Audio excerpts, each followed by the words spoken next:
Buenas tardes, una tarde más. Nos alegramos mucho de vuestra presencia en este foro y en esta sala. Las Jornadas Educativas La Salle, en esta quinta edición, tiene unos patrocinadores a los cuales agradecemos su ayuda. Son, en este caso, Impresión, Librería y Papelería Amabar, Telecomunicaciones e Informática de Burgos Teibur, Clínica Dental Óscar Gallo, Autobuses Soto y Alonso, Editorial SM, Servicios de Catering Seresca y especialmente a la Asociación de Padres del Colegio. Hoy esta tarde nos hemos reunido para hablar de educación, y de educación en La Salle es algo muy normal. Llevamos 300 años con una obra educativa realmente importante. Juan Bautista de La Salle, entre otras cosas, hizo 14 obras dedicadas a la formación de educadores, tanto en valores humanos como cristianos.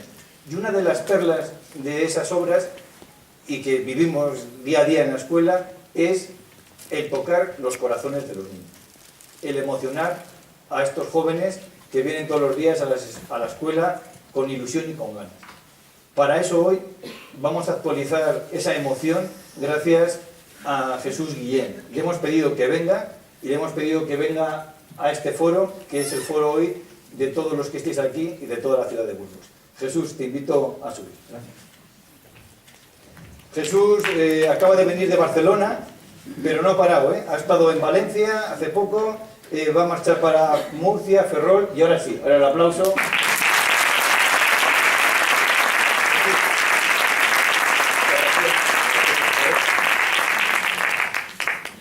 Vamos a ver la presentación que hemos realizado.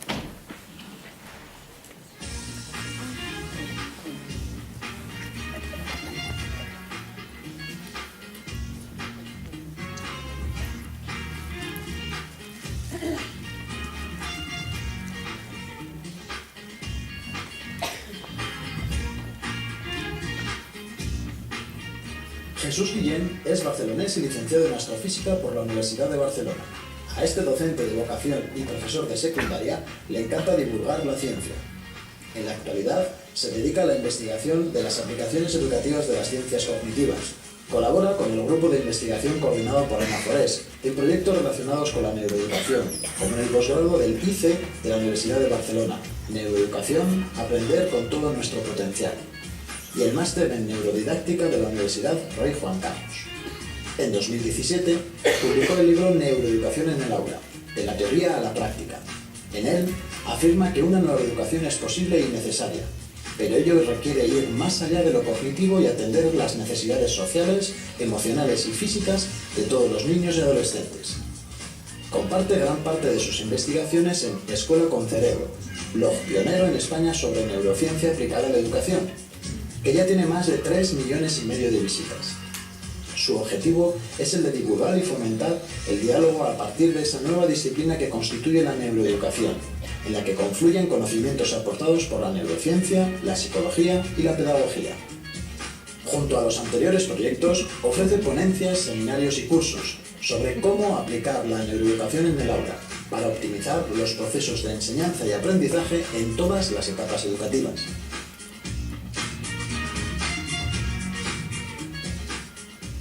Jesús, somos todos oídos. Bueno, muchas gracias. Gracias. Gracias, Raúl. Gracias a La Salle Burgos y gracias especialmente a todas vosotras y vosotros, porque siempre decimos, y es real, sois los protagonistas del proceso de transformación y mejora de la educación. Porque sí, porque queremos mejorar la educación para así mejorar la sociedad. Ese es el gran reto. Y si me permitís, bajamos desde las alturas, y estamos a la misma.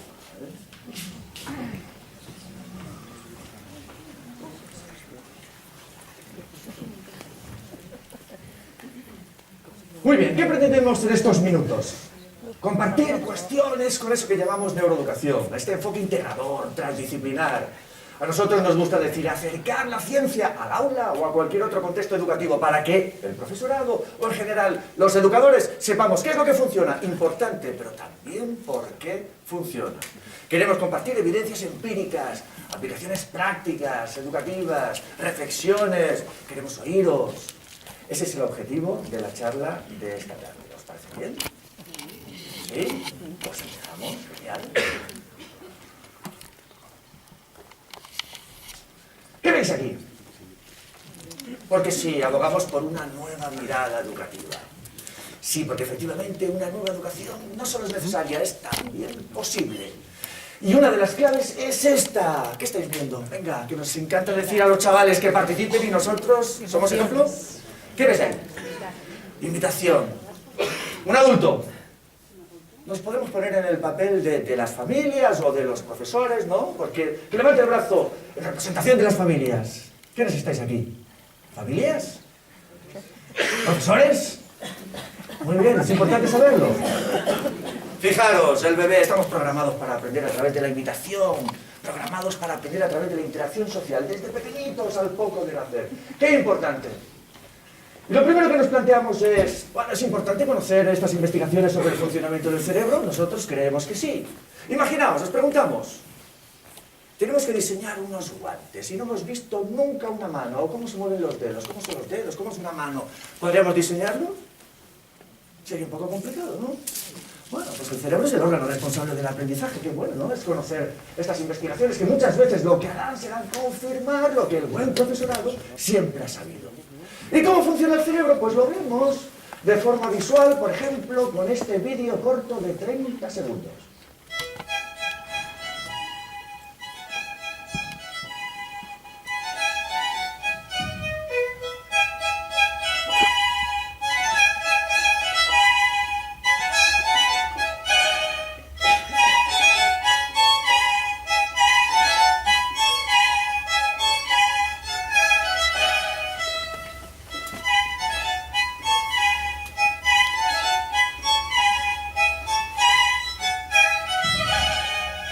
Genial, ¿qué has visto?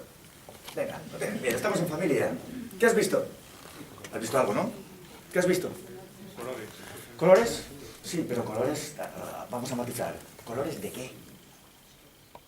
¿Te estás refiriendo a las imágenes de los cerebros? Porque se están analizando los cerebros de los músicos interactuando. ¿A eso te refieres? Fantástico. ¿Qué más? ¿Qué has visto? ¿Y cambiaban los colores, las activaciones? Sí, cambiaban, ¿no? ¡Ay, importante! Los cerebros de estas personas estaban cambiando. ¿Qué más? ¿Qué más has visto? ¿Eran diferentes? Ah, la activación era diferente de cada cerebro. Interesante. Cada cerebro único. Ah, muy bien. ¿Qué más has visto? Venga, sin miedo, ¿qué has visto? Los cerebros estaban cambiando, cada cerebro único, singular. ¿Algo más has visto? Sí, sí, sí. La misma melodía. La misma melodía. Claro, estaban interactuando entre ellos, ¿no? Esto es interesante. ¿Qué ves aquí? Muchos rostros, ¿no? Parecidos, pero ¿son iguales? ¿Hay dos iguales? No, pues así es el cerebro. Cada cerebro único y singular. Como los rostros, no hay dos cerebros iguales. ¡Genial! ¿Y esto tiene implicaciones educativas? Pues y tanto que sí. Porque sabemos que cada cerebro es único y singular a pesar de los patrones de activación cerebral que son comunes. Pero esto es fantástico. Fijaros, esta investigación se analizan a través de los escáneres cerebrales los cerebros de un montón de personas y que se comprueba que prácticamente el 90% de las personas presentan anormalidades a nivel cerebral. Es decir, que lo del cerebro normal es un mito y lo que prevalece a nivel cerebral es la, entre comillas, anormalidad. Fantástico. Cada cerebro único y singular y el más anormal. ¿Y esto qué? ¿Se tiene en cuenta en la escuela, en la educación? ¿Se tiene en cuenta esta diversidad? Enseñando a todos de la misma forma y evaluándolos a todos de la misma forma es un poquito complicado, ¿no creéis? ¿Y qué podemos hacer en la práctica? Bueno, pues el poder de los buenos proyectos. Pero ahora hay una proyectitis generalizada. Quien no hace proyectos, pues ya no forma parte de la innovación educativa. ¿Y qué nos dicen las investigaciones al respecto? ¿Todos los proyectos son adecuados? ¿Inciden de forma positiva sobre el aprendizaje? Esa es la pregunta que nos tendríamos que plantear. ¿Os lo habéis planteado? Es importante. ¿Qué creéis? ¿Todos inciden? Bien, los investigadores, las investigaciones de John Hattie, por ejemplo, ¿qué nos dicen? Que es muy importante la formación del profesorado en este tipo de trabajos, que es muy importante clarificar los objetivos de aprendizaje, que es muy importante tener en cuenta los conocimientos de base del alumnado y que es muy importante que cooperemos los profesores, la cooperación entre los adultos. Y parece ser que los proyectos que inciden más en el aprendizaje son estos. ¿Os suenan? Se llaman proyectos aprendizaje-servicio. Aprender haciendo un servicio a la comunidad. Para los que no estáis vinculados al mundo educativo, os lo explicamos. Un centro escolar identifica cerca, en un hospital de la zona, que hay un déficit en el banco de sangre. Y integrando lo que están trabajando en biología, incluso en otras asignaturas, pues crean una campaña para concienciar a las personas de la zona que sí, que es necesario el ceder sangre. En un año se incrementaron, espectacular. A la vez que van trabajando los contenidos curriculares, los estudiantes van trabajando también competencias socioemocionales básicas en los tiempos actuales. Genial.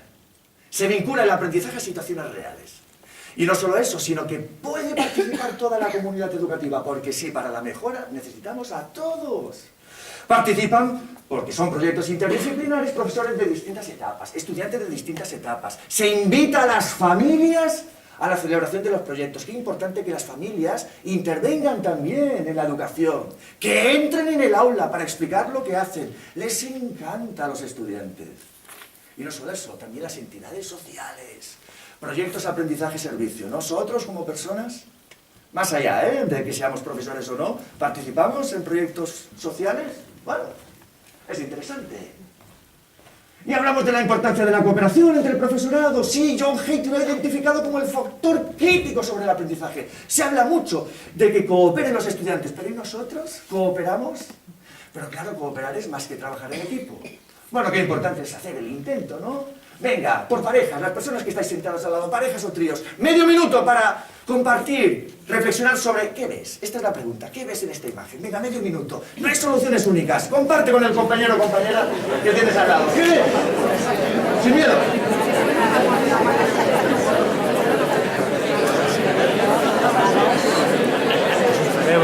No hay soluciones únicas. Las soluciones únicas han predominado en la educación. Pero en la vida real no. ¡Lánzate! Es un cerebro, tiene el bulbo raquídeo, un hemisferio, me falta otro.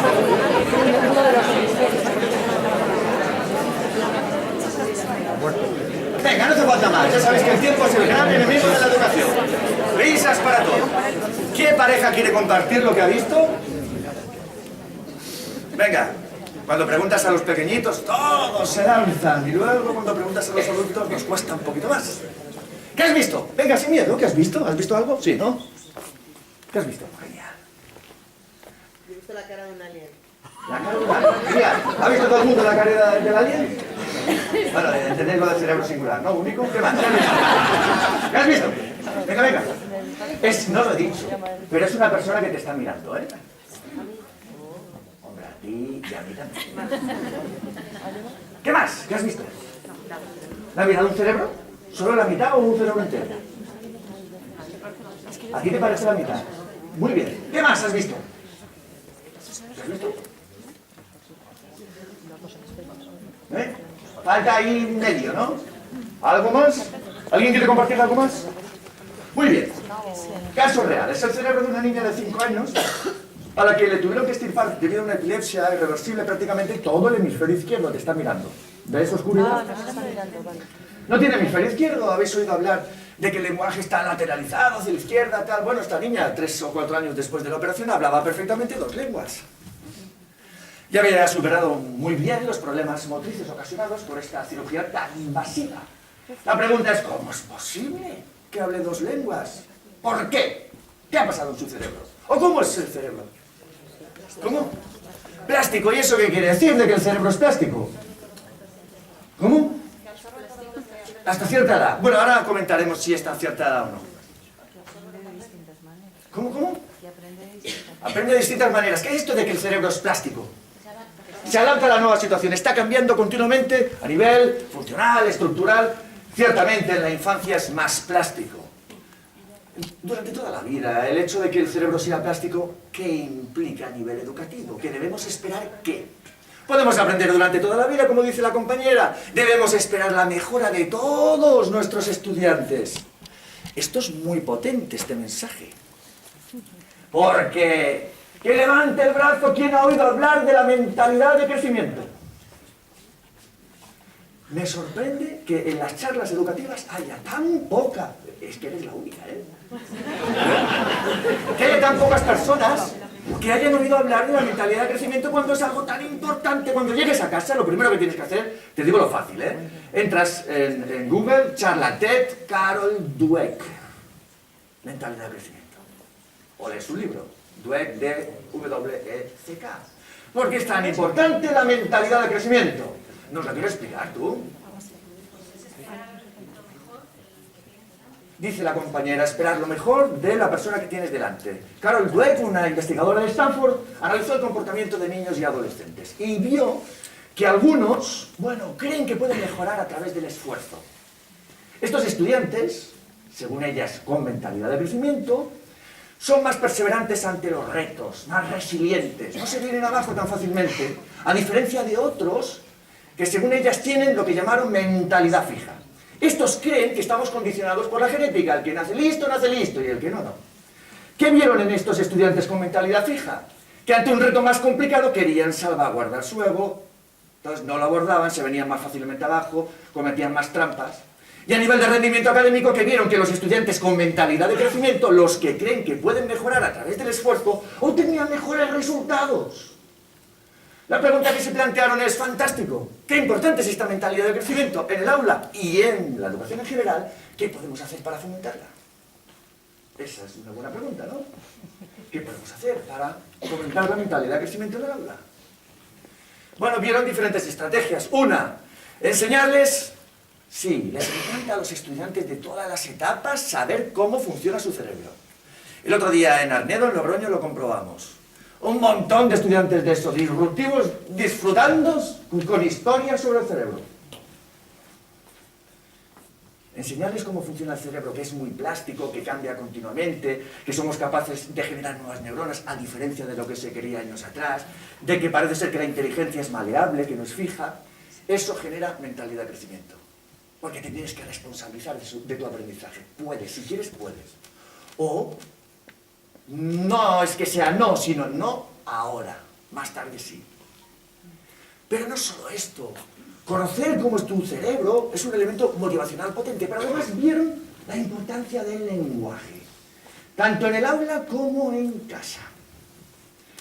Vieron que fomentaban mentalidad de crecimiento, elogiarles a los chavales por el esfuerzo, no por la capacidad. Lo has hecho muy bien porque lo has trabajado bien, no porque eres muy listo. Lenguaje limitante, que se ha visto que ya en las familias se va generando desde que son pequeñitos. Es que mi niño es muy listo, muy listo, muy listo. Interioriza lo de listo y cuando tiene un reto más complicado, quiere salvaguardar su ego, no lo aborda y se viene. ¡Oh! ¿Cuánto daño hace el lenguaje? ¿Cuánto daño han hecho y siguen haciendo las etiquetas? Dañinas. A mí me llegó a decir un chico de 8 años, a mí siempre se me dieron mal las matemáticas. Con 8 años, menos mal que el cerebro es plástico. ¿Qué experiencias habría vivido? O una mamá decía, la profesora ha dicho, esto es un caso singular, la gran mayoría de profesoras no son así, ha dicho de mi hija de 5 años que nunca irá a la universidad. Esos son huellas que quedan y cuesta erradicar. Aprender es, bueno, pero desaprender es mucho más complicado. Y eso... podemos hacer muchas cosas para fomentar la mentalidad de crecimiento. Cerebro único, cerebro plástico y cerebro... Vas a ver una historia, interprétala. ¿Qué ves?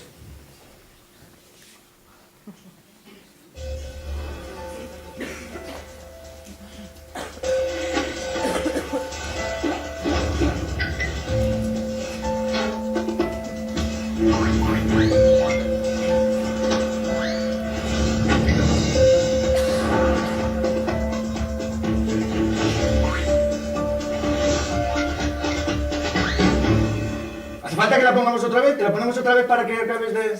¿Sí? Venga, otra vez. Es muy corto.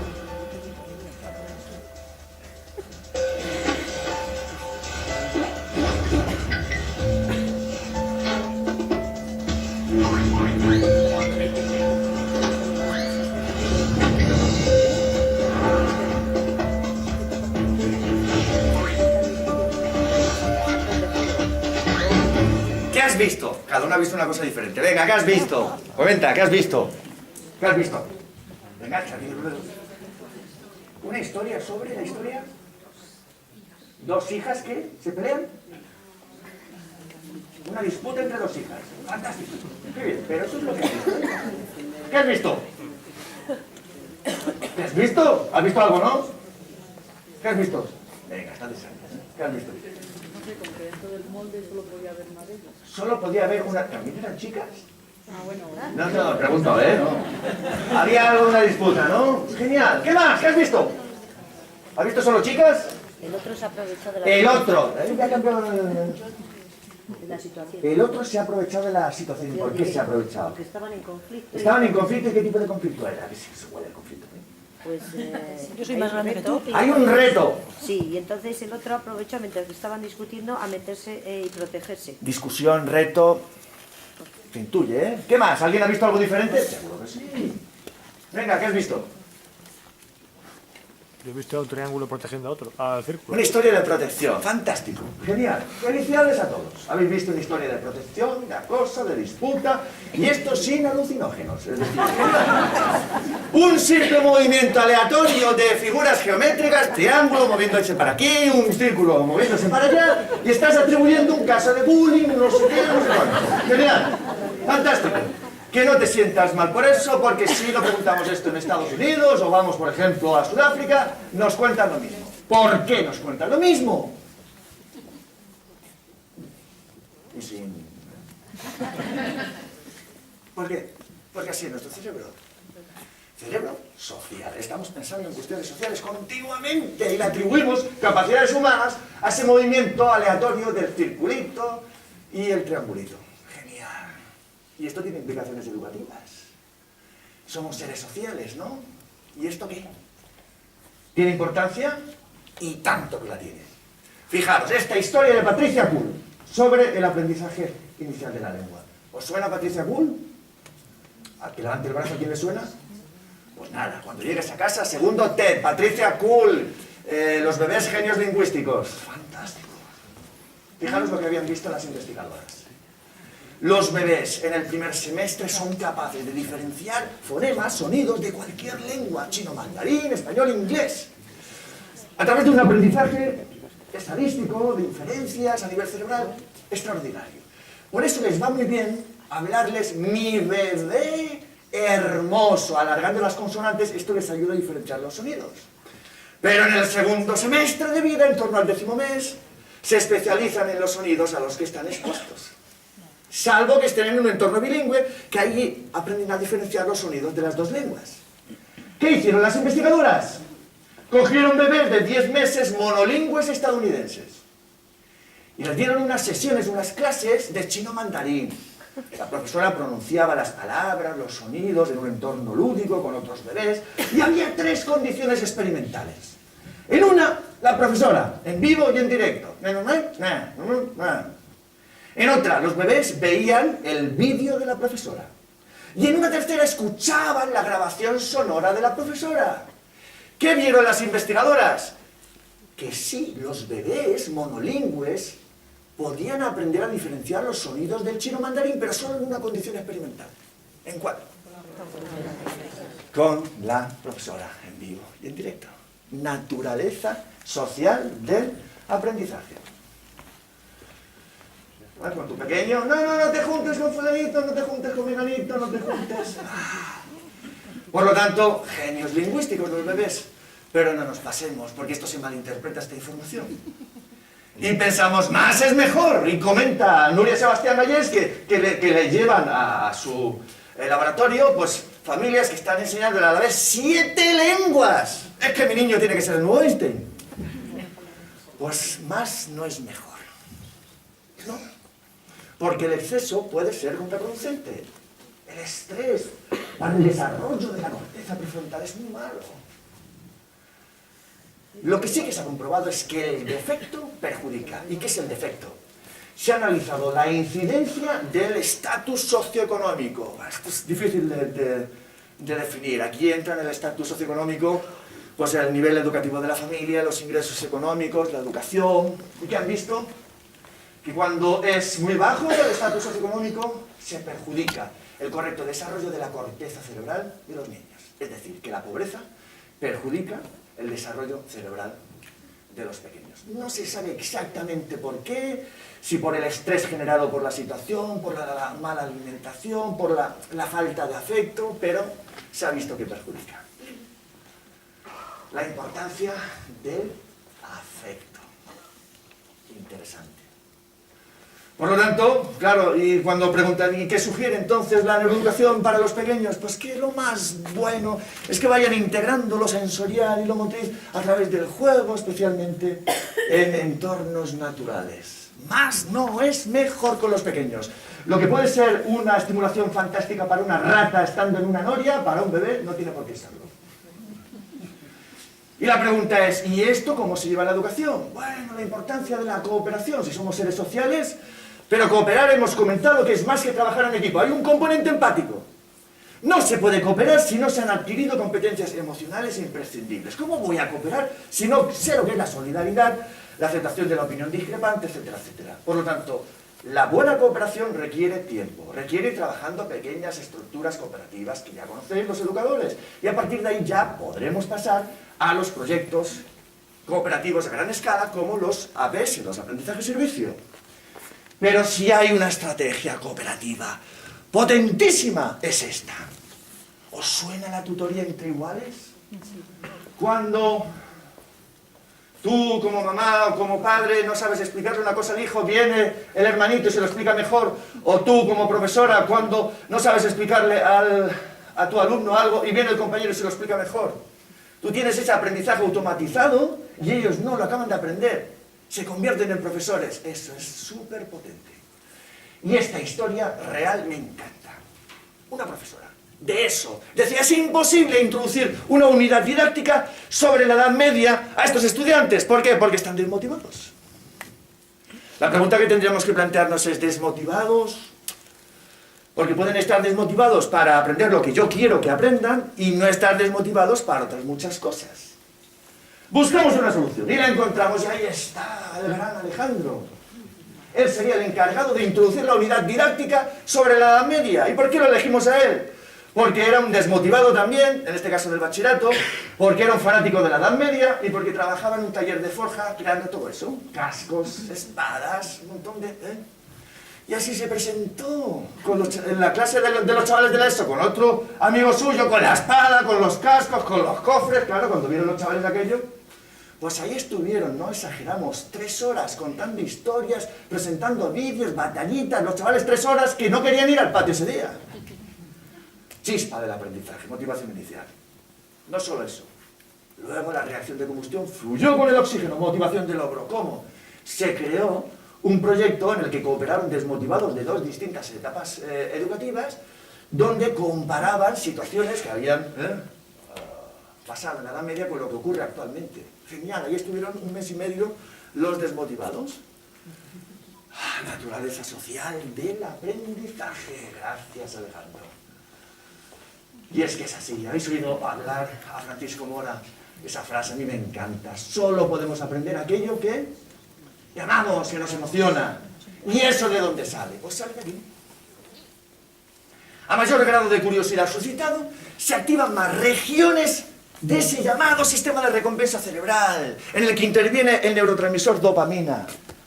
Aprendemos a través de lo que nos motiva, desde el nacimiento, programados de esta forma, pero no solo eso, sino que esto permite un mejor flujo de información con regiones que intervienen en el aprendizaje como el hipocampo. Genial, fantástico. ¿Y cómo se puede generar esta chispa? Bueno, mi amigo Chema le gusta iniciar las unidades de esta forma.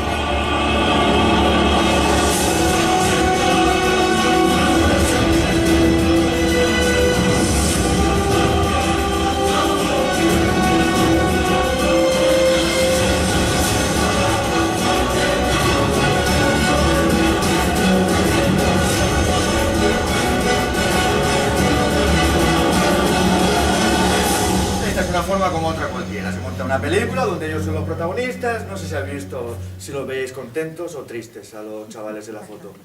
Se les veía, os puedo asegurar que los conozco, súper contentos. Genial, vale, esto es una forma de despertar la chispa del aprendizaje. Luego ya habrá que mantener la motivación a través de los proyectos correspondientes. Genial. Pero qué bueno es suscitar la curiosidad en cualquier situación, en el aula o en casa también, ¿no? ¿Podemos suscitar la curiosidad en casa? ¿Pregunto? ¿Quién ha dicho que sí? ¿Cómo? Un ejemplo. Cortisol me sube, ahora que a ver si me da un infarto, hay una doctora ahí, no hay ningún. Pues, yo qué sé, trabajando también en la hora de la comida. Lo que pasa es que es muy difícil mantenerlo, claro, porque en casa es durante muchos años. Es que es la misma educadora y el mismo educador durante muchos años. Pero yo qué sé, hace falta sí trabajar tranquilo y buscar el momento. Pero sí, Cualquier situación es buena, ¿no? Para sí, cualquier cosa. Nos suscita la curiosidad de los chavales, te paran a ver cómo trabajan las hormigas en una hora y es fantástico eso. Les encanta, somos curiosos por naturaleza. Y esto lo ha analizado nuestro compañero y amigo Fabrizio Ballarini en el aula. Se les sorprende a los estudiantes antes de trabajar un contenido curricular. Y como se les sorprende, se les lleva a un concierto musical, a un laboratorio a realizar una práctica. ¿Y qué observan los investigadores? Pues que como consecuencia de esta sorpresa, se consolidan mejor los aprendizajes. Cosa que ocurre si la sorpresa es una hora antes o una hora después de trabajar los contenidos curriculares, y no ocurre si es 4 horas antes o 4 horas después, o si se convierte en rutinaria. Lo que decía la compañera. Fantástico. El poder de la sorpresa, suscitar la curiosidad, pero no queremos tampoco estar sorprendiendo continuamente al personal porque si no generamos estrés. Los buenos hábitos también van bien. Por lo tanto, un poquito de todo, flexibilidad. Esto como queremos ser los padres perfectos y es bueno también equivocarse, ¿no? Nos equivocamos con naturalidad. A veces el sentido común es lo mejor. ¿Te acuerdas qué estabas haciendo cuando pasó esto? No, puede ser, se han pasado 17 años. ¿Qué estabas haciendo? Bueno, no digas tú que sí, que no habías nacido casi. ¿Sí? ¿Te acuerdas?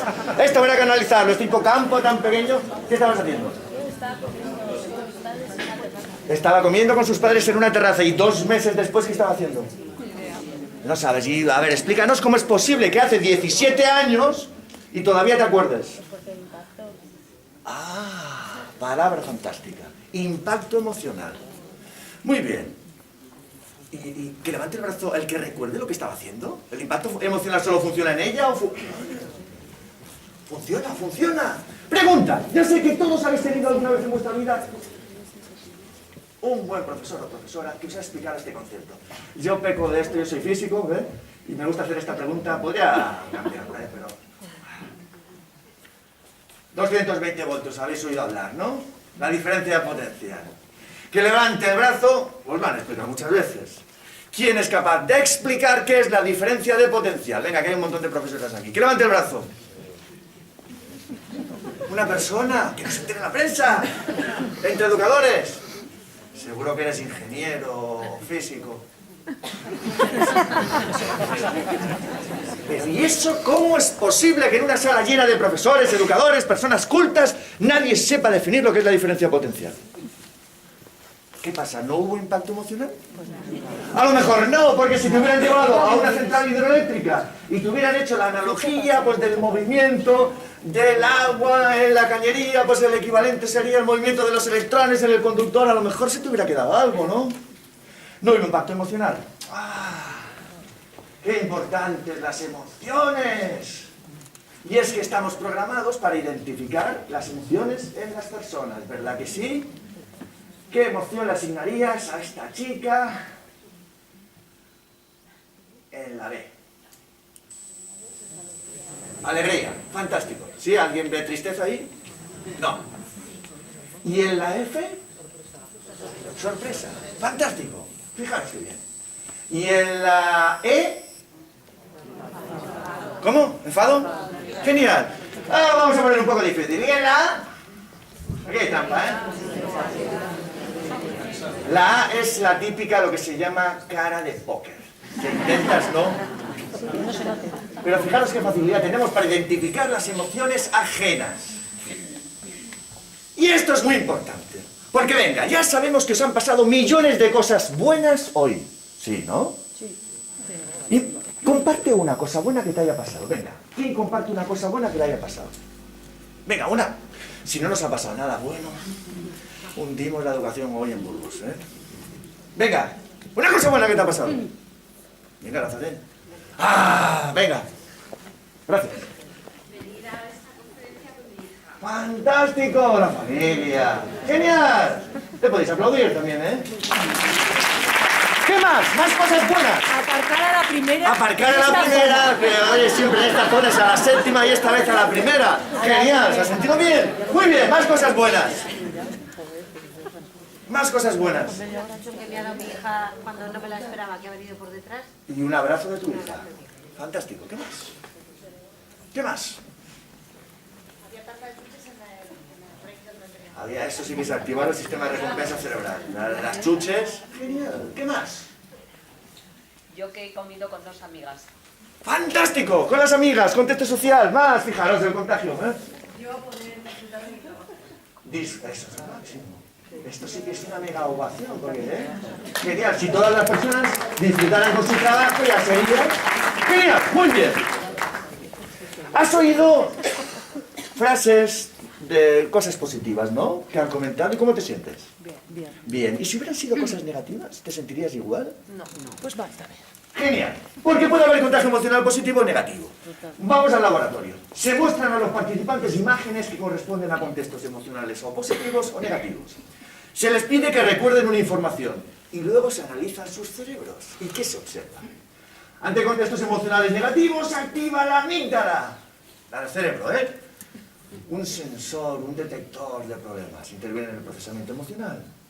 Pero ante contextos emocionales positivos se activan zonas asociadas al hipocampo, una región del cerebro que interviene en procesos de memoria y aprendizaje. Y no solo eso, los participantes recuerdan mejor la información. ¡Fantástico! ¿Qué te sugiere esto? ¿Qué te sugiere? Moraleja. Aprendemos mejor cuando estamos mejor. O sea, cuando Aprendemos mejor cuando estamos mejor. ¿Qué más? Que hay que provocar esa emoción para que haya un mejor aprendizaje. Hay que provocar esa emoción. ¿Qué más? Todo está bien. Que somos inteligentes y recordamos lo bueno. Somos inteligentes y recordamos lo bueno. Impacto emocional puede ser positivo o negativo. La importancia de los climas emocionales positivos en el aprendizaje. A veces nos perdemos en las metodologías y desde el primer día lo que nos sugieren estas investigaciones es ir generando las buenas relaciones, el vínculo en el aula. Pero la pregunta que nos planteamos, ¿qué quiere decir que el clima emocional sea positivo en el aula? O en cualquier otro contexto educativo, ¿eh? ¿Qué quiere decir un clima emocional positivo en el aula? Que estén a gusto. ¿Qué más? Que se lleven bien con los compañeros. ¡Genial! Eso nosotros también a través del ejemplo lo podemos ir fomentando, tanto en el aula como en casa. ¿Qué más? Que se sientan aceptados como son. ¡Qué importante! ¿Qué más?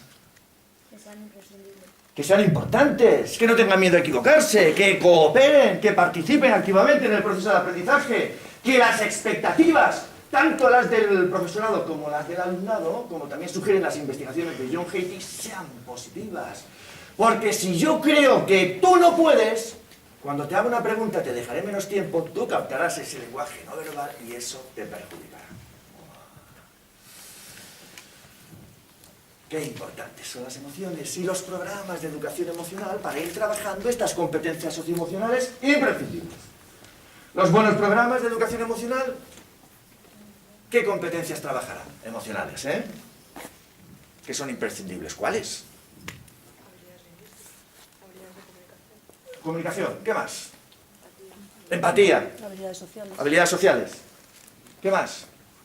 Autorregulación, autoconcepto, resiliencia y muchas, ¿no? Las investigaciones que sugieren, por ejemplo, en este estudio longitudinal en el que han participado 213 escuelas con 270.000 estudiantes de todas las etapas educativas. Pues bien, sugieren que sí, que estos programas de educación emocional, bien estructurados, bien sistematizados, permiten mejorar estas competencias emocionales que habéis comentado, pero no solo eso, tienen una incidencia sobre el rendimiento académico, en este caso del 11%. Igual que en el estudio anterior, no podemos separar lo emocional de lo cognitivo. Genial. Ahora bien, La educación emocional en el aula siempre parte de la formación del profesorado. Yo, ¿cómo voy a explicarte lo que es el autocontrol si no sé controlarme en mi vida cotidiana? Imposible. Y las familias también tienen que participar en estos programas de educación emocional, no solo en estos programas de educación emocional, en toda la educación, porque si no, queda una variable de la ecuación fuera y no puede ser. Qué importantes estas cuestiones. Y no solo nos tenemos que quedar en las palabras, sino en los hechos. Hoy comiendo con una compañera aquí en Burgos, le explicaba que una vecina me preguntaba qué tenía que hacer para mejorar ese apagón emocional que veía en su hija. Ostras, lo primero el lenguaje. Si te acabo de escuchar hace un rato decirle, es que eres tonta, no sé qué. El proceso de transformación siempre parte de uno mismo y a partir de ahí se amplifica. Y estos programas de educación emocional trabajan muy bien lo que se llaman las funciones ejecutivas del cerebro. ¿Suenan? Sí. Esas funciones que nos permiten planificar, tomar decisiones adecuadas, que dependen de la corteza prefrontal, esa región del cerebro más desarrollada, la que nos hace humanos, vinculadas a el autocontrol, la memoria, la atención. Se pueden entrenar y se pueden mejorar. Aquí aparece en este vídeo, corto, está en inglés pero es muy fácil de entender, Adele Diamond, una investigadora, donde está planteando a un pequeño de unos 5 años lo que se llama la tarea día-noche. Cuando le presente al niño un sol, él tiene que decir lo contrario. Una prueba de inhibición de impulsos.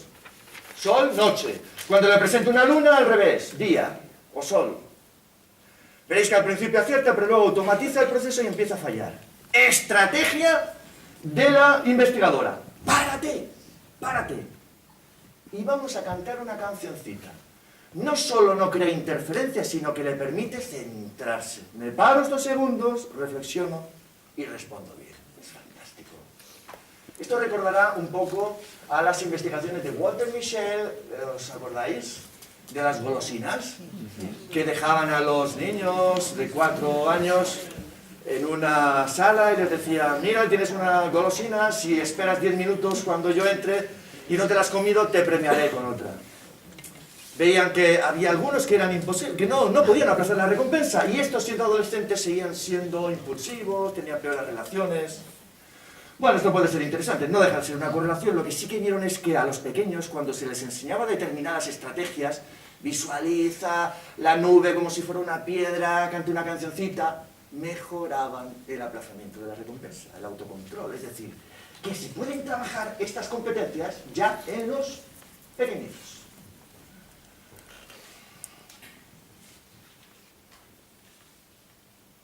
A child is shown a picture of the sun and asked to say night.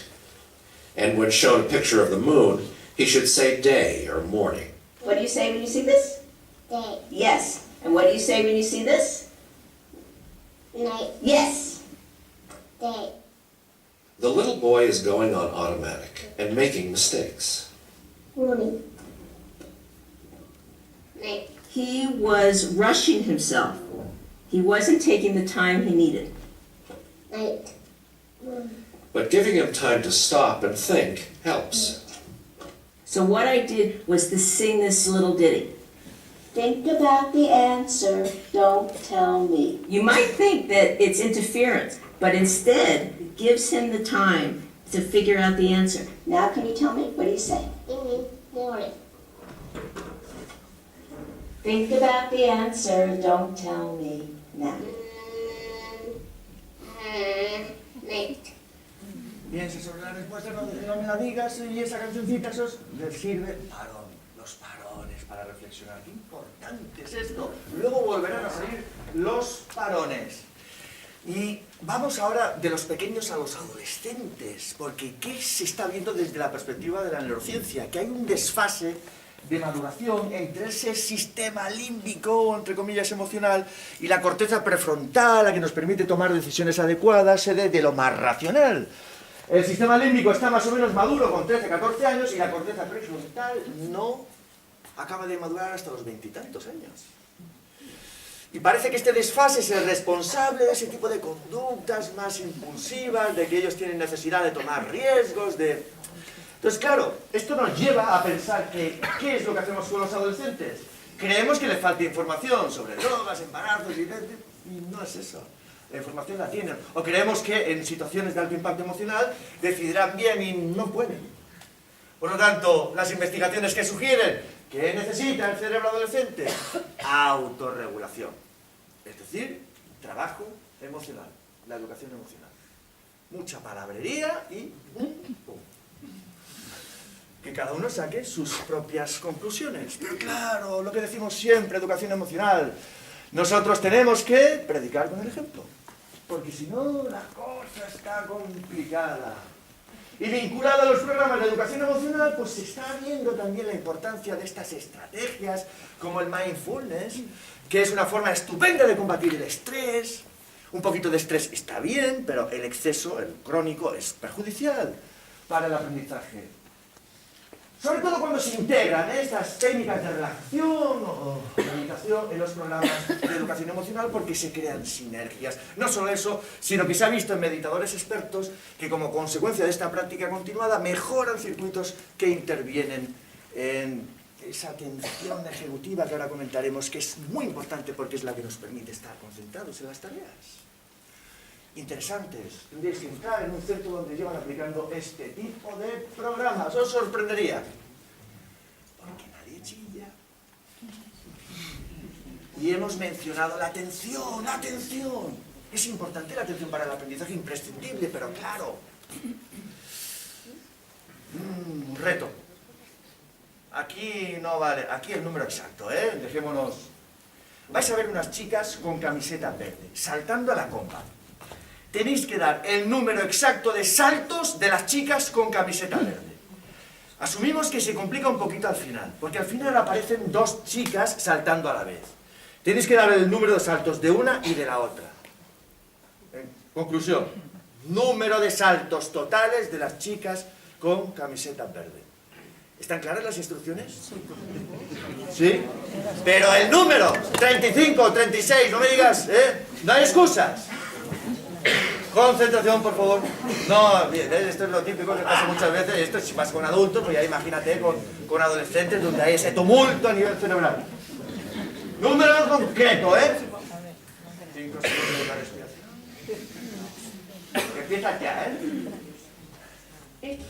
Empieza ya.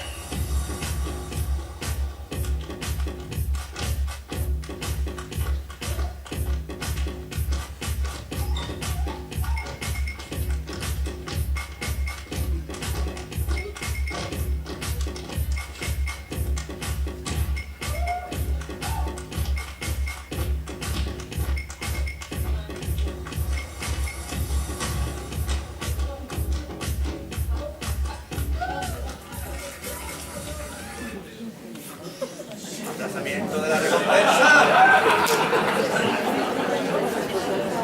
Autocontrol. Venga. Que levanta el brazo. ¿Quién ha contado? Menos de 30. ¿Menos de 30 quién ha contado? 30. 31. 32. 33. 34. 35. 36. 37. 38, 39, 40, más de 40. Cada uno apunta una cosa diferente. Pues. A ver, no seáis tramposos, que ya no tengo claro quiénes son más tramposos, si los adultos o los adolescentes. No mires la pantalla, ¿de qué color era la pared del fondo? Mira la pantalla. Luego veremos si era roja o no era roja. ¿Era azul? No, roja, no sé, no nos equivocamos. Cada uno lo ve de forma diferente. A ver, que levante el brazo, ¿cuántos de vosotros no visteis esa gallina gigante que apareció? ¿Cuántos no visteis la gallina? Esto es un escándalo educativo que no se entere la prensa. ¿Cuántos de vosotros sí visteis? No os engañéis, porque ahora el cerebro se engaña.